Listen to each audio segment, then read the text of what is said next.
What's up guys, it's Tommy here and welcome to a brand new Liverpool news video where we have to talk about this disgraceful behavior of Manchester City fans during the Liverpool-Manchester City game, because they sang murderers at Liverpool fans and they sang the always the victim, never your fault, referring to the Hillsborough disaster, and I very strongly condemn these chants and I think these shouldn't happen at football games. I also condemn the Liverpool fans, the small minority of Liverpool fans who threw coins at Pep Guardiola and who threw coins at the away section. But Manchester City never took accountability for this. They never condemned these chants. The Man City still, to this video, making this video, they still haven't come out and said that those Man City fans were wrong, and they will investigate those fans and they will find out who those fans were and they will ban them from Manchester City games. Man City did none of that. Instead, they blamed Jurgen Klopp for inciting the Liverpool fans with his pre-match conference, and I heard some Man City insiders even say that Jurgen Klopp's comments were xenophobic. And it's absolutely ridiculous that some Manchester City officials are even suggesting that Jurgen Klopp's comments were xenophobic. He only said that there are like 3 clubs in Europe who have no ceiling basically, and they can spend what they like and do what they like, and those are of course Man City, Paris Saint-Germain and Newcastle. He said nothing abusive at all, yet Manchester City do this victim blaming that probably the regime of United Arab Emirates do in their own country, where they have a pretty much a dictatorship. And also they were vandalizing graffitis in the away section at Anfield, and basically Man City fans wrote murderers, the Scousers are murderers, on doors at Anfield, which is really abusive and disrespectful.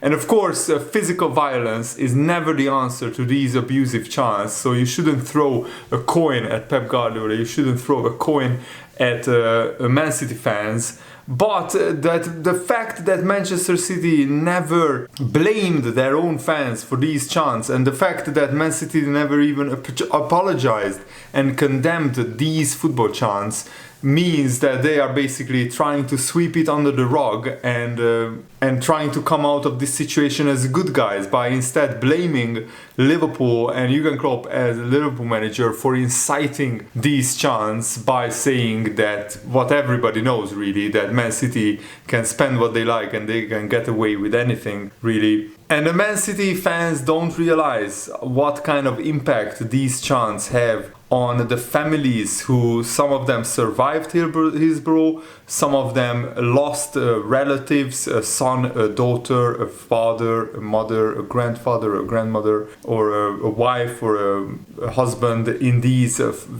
tragedies. And I really would hope that this would stop. There is a chant, there is a line in football that you shouldn't cross as a fan base, and that applies of course to Liverpool fans as well. But what I absolutely hate is that Man City fans are now blaming Liverpool for attacking the team bus when there is absolutely no proof that that even happened, and there is absolutely no proof and no video or no audio of the Man City team bus getting attacked again by Liverpool fans. There is just a dent in the windshield of a Man City team bus, but there is actually no proof that that was done by Liverpool fans. Yet they accuse Liverpool again of doing this, and they are not condemning their own fans. So what do you think about this? In the comments below, I would love to hear your opinion, because I find this so sad that it has come down to this. And of course Jurgen Klopp also was decent enough to apologize for his red card, because he got into the face, screaming into the face of the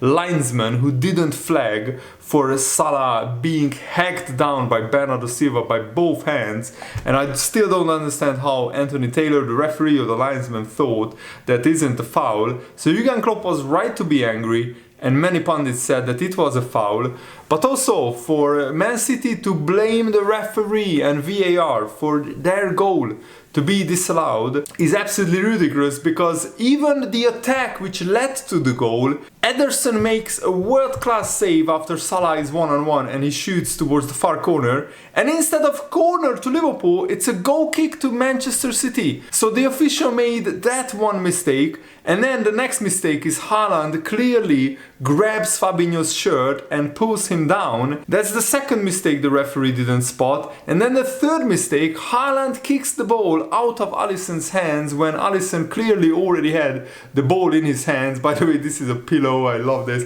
And that was the third mistake. And also VAR authorities informed the BBC Match of the Day program, they said it after analyzing the game, that if the VAR didn't spot the Fabinho, the Haaland foul on Fabinho, they would have disallowed the goal anyway, because Haaland kicked the ball out of Alisson. He had the ball in both of his hands, even for just 1 second or half a second. That counts as having control of the ball, and you can't kick the ball out of the goalkeeper's hands when he already has both hands on the ball. So the Man City goal would never stand in a million years. But you know what? The Man City players and the Man City fans and the Man City manager Pep Guardiola, they don't follow the rules, do they? They don't follow financial fair play rules, they don't follow football rules. They think that because they have money, they can get away with anything. And that's the problem. They feel so entitled that they should win all the titles and all the trophies, that when actually referees make them follow the rules, then they cry and complain and protest. And Guardiola said, oh, because this is Anfield, the referee didn't give the goal. No, you lost because, yes, this is Anfield. The Liverpool fans made so much noise and they were so emotional, so passionate, so fiercely competitive. It rubbed off on the Liverpool players, and the Liverpool players elevated their performance levels. Virgil van Dijk played like his life depended on it. He was absolutely immense at the back. He was back to his best. And I think the Liverpool fans played actually a major part in Liverpool winning this game, because they galvanized the team, and then the team galvanized the fans.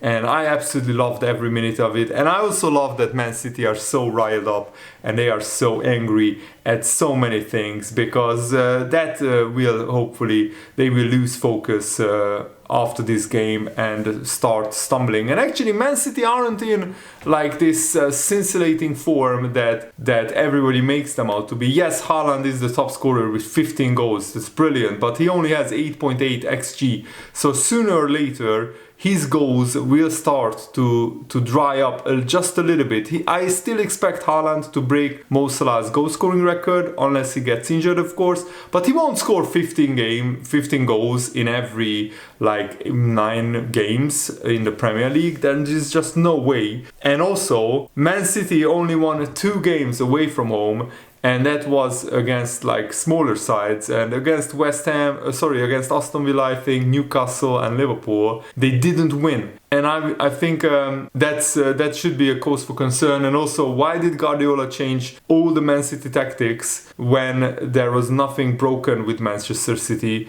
But because he really wanted to beat Liverpool, he was desperate to win at Anfield for the first time with an Anfield crowd in the stadium, and he still can't do it. And also, Man City have 2 wins in 20 years or 20 games away from home against Liverpool. That's one of the most shocking record from a supposedly big club, but I still don't count Manchester City as a big club in terms of the stature of English football. Arsenal and Chelsea are much bigger clubs than Manchester City. They still need to win the Champions League and win a few Premier League titles until I count them as a big club. And also, we have a very worrying injury update for Diogo Jota. Jota is undergoing a scan today on his calf injury, but it looks like he could face a lengthy absence and he could be out for the World Cup even. Portugal, of course, qualified for the World Cup at the expense of Italy, and Jota was probably starting most of the games for Portugal. So if he is indeed has a serious injury and if he misses the World Cup, that would be absolutely heartbreaking and devastating news for Diogo Jota and his family. And Liverpool will miss Jota definitely, because now with Luis Diaz out injured until the World Cup, if Jota is also out injured until the World Cup, who will play on the left wing for Liverpool? Because we don't really have another player. Maybe Fabio Carvalho could play there, or Harvey Elliott could play there, even though I think probably Carvalho, that's his best position, but he's still only a 19-year-old teenager. So can he play week in, week out in the Premier League and in the Champions League? I really hope, and fingers crossed, that Diogo Jota's injury is not too serious. And this is why I have a big problem with Manchester City. Just look around the mainstream media today, and nobody's really, in the mainstream media, nobody's really blaming Man City fans for doing murderers chants in the Liverpool stadium, which shouldn't happen. All the mainstream media should complain and condemn these chants. Instead, they say that it's Jurgen Klopp's fault that he riled up the Man City fans. And also, some of the mainstream media even said that the Man City goal should have stood, when in fact there were 3 refereeing mistakes before the Man City goal even happened. So for some of the mainstream media to say the goal should have stood is absolutely ludicrous. Michael Richards, in a post-match analysis show on Sky Sports, said that the foul wasn't a foul, and if the referee, allows the play to go on throughout the game, he should have given the goal as well, which is absolutely nonsense. If it's a foul and the referee misses it, that's what VAR is there for. And that's the problem, that there is more talk in the mainstream media about coin throwing at Guardiola and about the Man City bus being damaged than about vile chants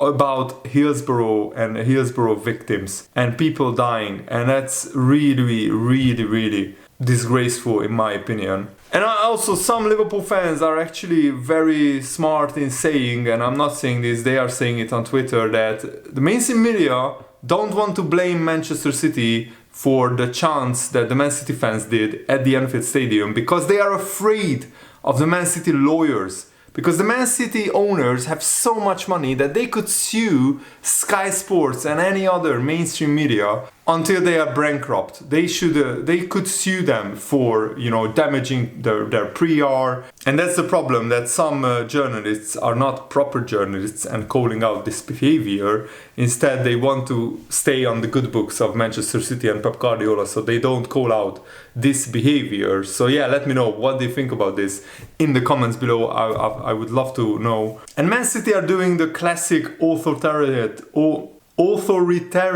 approach when it comes to this. They want to deflect attention away from their own fans chanting murderers chants, and they want to distract the people by saying that, our boss got attacked, and it was Jurgen Klopp who riled up the Man City fans. And of course they want to delay proceedings by not putting out any statement about this. And yeah, that's pretty standard tactic of these despot regimes, and I'm really sad about it. But let me know if you agree or disagree with me in the comments below, and thanks for watching guys, hope you enjoyed this. Have a nice day, see you later, goodbye.